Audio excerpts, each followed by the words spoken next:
Hello everyone, welcome back to my YouTube channel Richi vlogs. ಎಲ್ಲರೂ ಹೇಗಿದ್ದೀರಿ? So ಇವತ್ತಿನ ದಿನ ನಾನು ಒಂದು ಒಳ್ಳೆ ರೆಸಿಪಿನ ನಿಮ್ಮ ಜೊತೆ ಶೇರ್ ಮಾಡಬೇಕು ಅಂತ ಅಂದ್ಕೊಂಡಿದ್ದೀನಿ. ಸೊ ಇದಕ್ಕೆ ಡ್ರೈ ಫ್ರೂಟ್ಸ್ ಲಡ್ಡು, ಅಂಟಿನುಂಡೆ ಈ ಥರ ಎಲ್ಲ ಹೇಳ್ತಾರೆ. ಯೂಶ್ವಲಿ ಇದನ್ನು ಜಾಸ್ತಿ ಬಾಣಂತಿಯವ್ರಿಗೆ ತುಂಬ ಜಾಸ್ತಿ ಕೊಡ್ತಾರೆ. ನಾನು ಮಕ್ಕಳಿಗೋಸ್ಕರ ಇದನ್ನು ಇವತ್ತು ರೆಡಿ ಮಾಡ್ತಾಯಿದ್ದೀನಿ. ಇವತ್ತು ಮನೆಗೆ ಅಮ್ಮ ಕೂಡ ಬಂದಿದ್ದರು. ಸೊ ಅಮ್ಮನ ಹೆಲ್ಪ್ ತೊಗೊಂಡು ಈ ರೆಸಿಪಿನ ನಾವು ರೆಡಿ ಮಾಡ್ತಾಯಿದ್ದೀವಿ. ಸೊ ಇಲ್ಲಿ ನೋಡ್ತಾ ಇರ್ಬೋದು, ಒಂದಷ್ಟು ಉತ್ತುತ್ತಿನ ನಾನು ಸೀಡ್ಸ್ ಎಲ್ಲ ತೆಗೆದ್ಬಿಟ್ಟು ಪೀಸ್ ಮಾಡಿ ಇಟ್ಕೊಂಡಿದ್ದೀನಿ. ಹಾಗೆ ಒಣ ಕೊಬ್ಬರಿ ತುರಿದಿಟ್ಕೊಂಡಿದ್ದೀನಿ, ಡ್ರೈ ಕೊಕೊನೆಟ್ನ. ಸೊ ಇದಾದಮೇಲೆ ಒಂದು ಪ್ಯಾನ್ಗೆ ಏಲಕ್ಕಿ, ಲವಂಗ, ಜಾಕಾಯಿ, ಜಾಪತ್ರೆ, ಸೊ ಇದೆಲ್ಲದನ್ನು ಡ್ರೈ ರೋಸ್ಟ್ ಮಾಡ್ತಾಯಿದ್ದೀವಿ. ಸೊ ಇದು ರೋಸ್ಟ್ ಆದಮೇಲೆ ಒಂದು ಪ್ಲೇಟಿಗೆ ಇದನ್ನು ಟ್ರಾನ್ಸ್ಫರ್ ಮಾಡ್ಕೊಳ್ತಾ ಇದ್ದೀವಿ. ಸೊ ಇದಾದಮೇಲೆ ಒಣ ಕೊಬ್ಬರಿ ಏನು ತುರಿದಿಟ್ಕೊಂಡಿದ್ವಲ್ಲ ಅದನ್ನು ಸ್ವಲ್ಪನೇ ಪ್ಯಾನಲ್ಲಿ ಬಿಸಿ ಮಾಡ್ಕೊಳ್ತಾ ಇದ್ದೀವಿ. ಸೊ ಇದಕ್ಕೆ ಆಯಿಲ್ ಅಥವಾ ಗೀ ಏನು ಹಾಕೋ ಅವಶ್ಯಕತೆ ಇಲ್ಲ. ಹಾಗೆಯೇ ಡ್ರೈ ಆಗೇ ಇದನ್ನು ರೋಸ್ಟ್ ಮಾಡ್ಕೊಳ್ಳಿ ಸ್ವಲ್ಪನೇ. ಸೊ ಈ ಥರ ಎಲ್ಲ ಅಷ್ಟು ಕೊಬ್ಬರಿನೂ ರೋಸ್ಟ್ ಮಾಡಿ ಒಂದು ಪ್ಲೇಟಿಗೆ ಟ್ರಾನ್ಸ್ಫರ್ ಮಾಡ್ಕೊಂಡಿದ್ದೀವಿ. ಇದಾದಮೇಲೆ ಬಾದಾಮಿನ ಹಾಗೆಯೇ ಡ್ರೈ ರೋಸ್ಟ್ ಮಾಡ್ತಾಯಿದ್ದೀವಿ. ಇಡೀ ಬಾದಾಮಿ ಹಾಕೋಕ್ಕಾಗಲ್ಲ ಅಲ್ವಾ, ಅದನ್ನ ಪೀಸ್ ಮಾಡಿದ್ದೀವಿ. ಪೀಸ್ ಮಾಡಿಬಿಟ್ಟು ಹಾಗೆ ಡ್ರೈ ರೋಸ್ಟ್ ಮಾಡ್ತಾಯಿದ್ದೀವಿ. ಸೊ ಇದು ಕೂಡ ಡ್ರೈ ರೋಸ್ಟ್ ಆದಮೇಲೆ ಒಂದು ಕಡೆ ಇದನ್ನು ಕೂಡ ಟ್ರಾನ್ಸ್ಫರ್ ಮಾಡ್ಕೊಳ್ಳಿ ಒಂದು ಪ್ಲೇಟಿಗೆ. ಇದಾದಮೇಲೆ ಪ್ಯಾನಿಗೆ ಸ್ವಲ್ಪನೇ ತುಪ್ಪ ಹಾಕ್ಬಿಟ್ಟು ದ್ರಾಕ್ಷಿ, ಗೋಡಂಬಿ ಇದನ್ನು ಫ್ರೈ ಮಾಡ್ಕೊಳ್ತಾ ಇದ್ದೀವಿ. ಸೊ ಇದು ಕೂಡ ಫ್ರೈ ಆದಮೇಲೆ ಒಂದು ಪ್ಲೇಟಿಗೆ ಟ್ರಾನ್ಸ್ಫರ್ ಮಾಡ್ಕೋಬೇಕು.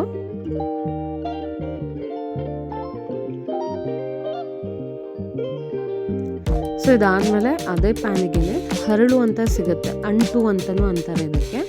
ಸೊ ಎಲ್ಲ ಪ್ರಾವಿಷನ್ ಸ್ಟೋರ್ಸಲ್ಲಿ ಸಿಗುತ್ತೆ. ಇದು ಒಂಥರ ಕಲ್ ಥರ ಇರುತ್ತೆ. ಇದನ್ನು ತುಪ್ಪದಲ್ಲಿ ಹಾಕಿ ಫ್ರೈ ಮಾಡಿದ ತಕ್ಷಣ ಈ ಥರ ಹರಳುತ್ತೆ, ಅದಕ್ಕೆ ಇದನ್ನು ಹರಳು ಅಂತಾರೆ. ಅಂಟು ಅಥವಾ ಹರಳು ಅಂತ ಕೇಳಿದ್ರೆ ನಿಮಗೆ ಎಲ್ಲ ಪ್ರಾವಿಷನ್ ಸ್ಟೋರ್ಸಲ್ಲೂ ಇದು ಸಿಗುತ್ತೆ. ಸೊ ಇದು ಹಾಕಿದ್ರೆ ತುಂಬಾ ಟೇಸ್ಟ್ ಇರುತ್ತೆ ಅಂತ ಹೇಳ್ಬಿಟ್ಟು ಇದನ್ನು ಕೂಡ ಆ್ಯಡ್ ಮಾಡ್ತಾಯಿದ್ದೀವಿ. ಇದಾದಮೇಲೆ ಮತ್ತು ನಾವು ಏನು ಸೀಡ್ಸ್ ಎಲ್ಲ ತೆಗೆದ್ಬಿಟ್ಟು ಇಟ್ಕೊಂಡಿದ್ವಲ್ಲ ಉತ್ತುತ್ತಿನ ಇಲ್ಲಿ ಫ್ರೈ ಮಾಡ್ಕೊಳ್ತಾ ಇದ್ವಿ. ಸ್ವಲ್ಪನೇ ಒಂದು ಸ್ಪೂನಷ್ಟು ತುಪ್ಪ ಹಾಕ್ಬಿಟ್ಟು ಇದನ್ನು ಫ್ರೈ ಮಾಡ್ಕೊಳ್ತಾ ಇದ್ದೀವಿ. ಏನಕ್ಕಂದರೆ ಇದನ್ನು ಮತ್ತೆ ಮಿಕ್ಸಿ ಮಾಡಬೇಕು. ಇದರಲ್ಲಿ ತುಂಬ ಫ್ರೈ ಮಾಡೋಕ್ಕೆ ತುಂಬ ತುಪ್ಪ ಅಥವಾ ಎಣ್ಣೆನ ಯೂಸ್ ಮಾಡಿದ್ರೆ ಅದು ಜಾರಿಗೆಲ್ಲ ಅಂಟ್ಕೊಳ್ಳುತ್ತೆ. ಹಾಗಾಗಿ ಸ್ವಲ್ಪನೇ ತುಪ್ಪ ಹಾಕ್ಬಿಟ್ಟು ಫ್ರೈ ಮಾಡಿದ್ದಾರೆ. ಫ್ರೈ ಆದಮೇಲೆ ಈಗ ಒಣ ಕೊಬ್ಬರಿನ ಇದನ್ನು ಮಿಕ್ಸರ್ ಮಾಡ್ಕೊಂಡಿದ್ದೀನಿ. ಸೊ ಈ ಥರ ತರಿತರಿಯಾಗಿ ರುಬ್ಕೊಂಡ್ರೆ ಸಾಕು. ನಿಮ್ಮ ಕನ್ಸಿಸ್ಟೆನ್ಸಿ ನಿಮಗೆ ಯಾವ ಥರ ಬೇಕೋ ಆ ಥರ. ಹಾಗೆಯೇ ಇದನ್ನು ಕೂಡ ಈಗ ಉತ್ತುತ್ತಿನ ಕೂಡ ಈ ಥರ ನಾವು ಇದನ್ನು ಮಿಕ್ಸಿ ಮಾಡಿದ್ದೀನಿ. ಸೊ ಈ ಥರ ತರಿತರಿಯಾಗಿ ರುಬ್ಕೊಂಡಿದ್ದೀನಿ. ಸೊ ಇದಾದಮೇಲೆ ಒಂದು ಪಾತ್ರೆಯಲ್ಲಿ ಬೆಲ್ಲ ಕಾಯಿಸೋಕ್ಕೆ ಇಟ್ಟಿದ್ದೀವಿ. ಸೊ ಬೆಲ್ಲ ಕಂಪ್ಲೀಟಾಗಿ ಕರಗಬೇಕಷ್ಟೇ, ಅದೇನು ಪಾಕ ಬರೋ ಅವಶ್ಯಕತೆ ಇಲ್ಲ. ಸೊ ಕಂಪ್ಲೀಟಾಗಿ ಬೆಲ್ಲ ಕರಗಿದ್ಮೇಲೆ ಇದನ್ನು ಸೋಸ್ಕೋಬೇಕು. ಇದಾದಮೇಲೆ ನಾನು ಬಾದಾಮಿನ ರೋಸ್ಟ್ ಮಾಡಿದ್ದೀವಲ್ಲ ಅದನ್ನು ಕೂಡ ಒಂದ್ಸಲಿ ಮಿಕ್ಸಿಗೆ ಹಾಕ್ತಾಯಿದ್ದೀನಿ. ನೀವು ಬೇಕಿದ್ರೆ ಹಾಗೇನೂ ಹಾಕ್ಕೋಬೋದು. ಅದಾದಮೇಲೆ ಏಲಕ್ಕಿ, ಲವಂಗ, ಜಾಕಾಯಿ, ಜಾಪತ್ರೆ ಇದೆಲ್ಲ ಏನೈತಲ್ಲ ಅದನ್ನು ಕೂಡ ಒಂದ್ಸಲಿ ಮಿಕ್ಸಿ ಮಾಡ್ಕೊಂಡಿದ್ದೀವಿ. ಸೊ ಎಲ್ಲದನ್ನು ಒಂದು ಪಾತ್ರೆಗೆ ಟ್ರಾನ್ಸ್ಫರ್ ಮಾಡ್ತಾ ಇದ್ದೀವಿ. ಈಗ ತುತ್ತಿ, ಹಾಗೆಯೇ ಕೊಬ್ಬರಿ, ಆಮೇಲೆ ಡ್ರೈ ಫ್ರೂಟ್ಸ್ ಏನೇನೈತಲ್ವ, ಬಾದಾಮಿ, ಗೋಡಂಬಿ, ದ್ರಾಕ್ಷಿ, ಹಾಗೆ ಹರಳು ಅದೆಲ್ಲ ಏನು ಫ್ರೈ ಮಾಡಿದ್ವಲ್ಲ ಎಲ್ಲದನ್ನು ಒಂದು ಪಾತ್ರೆಗೆ ಟ್ರಾನ್ಸ್ಫರ್ ಮಾಡ್ಕೊಂಡಿದ್ದೀವಿ. ಇದಾದಮೇಲೆ ರುಬ್ಬಿದಂತಹ ಏಲಕ್ಕಿ, ಲವಂಗ, ಜಾಕಾಯಿ, ಜಾಪತ್ರೆ ಇದನ್ನು ಕೂಡ ಇದಕ್ಕೆ ಹಾಕ್ಕೊಳ್ತಾ ಇದ್ದೀವಿ.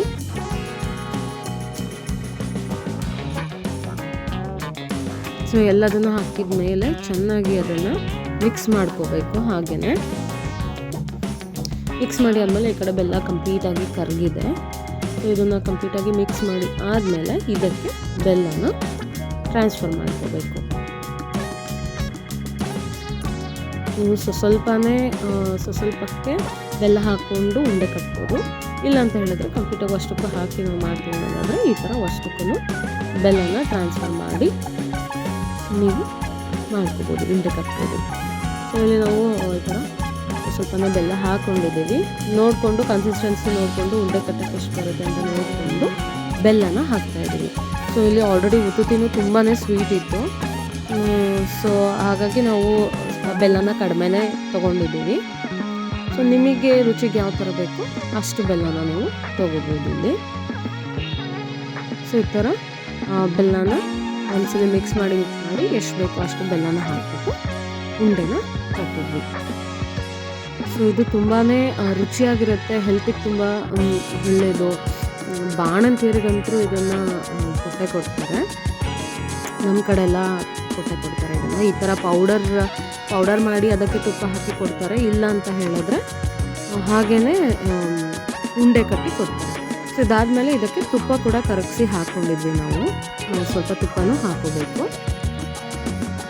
ಸೊ ತುಪ್ಪನೂ ಹಾಕ್ಕೊಂಡು ಬೆಲ್ಲದ ಪಾಕನೂ ಹಾಕ್ಕೊಂಡ್ಬಿಟ್ಟು ಕಂಪ್ಲೀಟಾಗಿ ಎಲ್ಲ ಮಿಕ್ಸ್ ಮಾಡಿಬಿಟ್ಟು ಉಂಡೆ ಕಟ್ಟೋದು.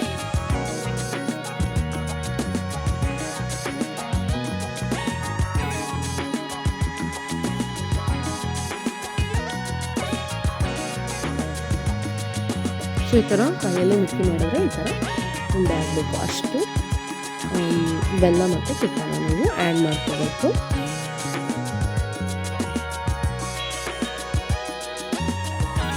ಈ ಥರ ಎಲ್ಲರೂ ಉಂಡೆ ಮಾಡಿಬಿಟ್ಟು ನಾವು ಪೂರ್ತಿಯಾಗಿ ಉಂಡೆ ತಣ್ಣಗಾದ್ಮೇಲೆ ಒಂದು ಬಾಕ್ಸಿಗೆ ಟ್ರಾನ್ಸ್ಫರ್ ಮಾಡಿದೆ. ಇದು ತುಂಬ ರುಚಿಯಾಗಿರುತ್ತೆ, ತುಂಬಾ ಟೇಸ್ಟಿಯಾಗಿರುತ್ತೆ. ನೀವು ಕೂಡ ಮನೇಲಿ ಒಂದ್ಸಲಿ ಈ ರೆಸಿಪಿನ ಟ್ರೈ ಮಾಡಿ. ಮಕ್ಕಳಿಗಂತೂ ತುಂಬಾ ಒಳ್ಳೆಯದು. ಮಕ್ಕಳಿಗೆ ಡೈಲಿ ಕೊಡ್ತಾ ಇದ್ದೀನಿ ನಾನು ಮಕ್ಕಳಿಗೆ. ಸೊ ನೀವು ಕೂಡ ಮನೇಲಿ ಮಾಡಿಬಿಟ್ಟು ಮಕ್ಕಳಿಗೆ ಕೊಡಿ, ತುಂಬಾ ಇಷ್ಟಪಡ್ತಾರೆ. ದೊಡ್ಡವರು ಇಷ್ಟಪಡ್ತಾರೆ, ಮಕ್ಕಳು ಇಷ್ಟಪಡ್ತಾರೆ. ಸೊ ಈ ರೆಸಿಪಿನ ನೀವು ಮನೇಲಿ ಟ್ರೈ ಮಾಡಿ ಹೇಗೆ ಬಂತು ಅಂತೇಳಿ ನನಗೆ ಕಾಮೆಂಟ್ ಸೆಕ್ಷನಲ್ಲಿ ತಿಳಿಸಿ. ನಮ್ಮನೇಲಂತೂ ತುಂಬಾ ಸೂಪರಾಗಿತ್ತು ಈ ಉಂಡೆ, ಎಲ್ಲರೂ ಇಷ್ಟಪಟ್ಟರು.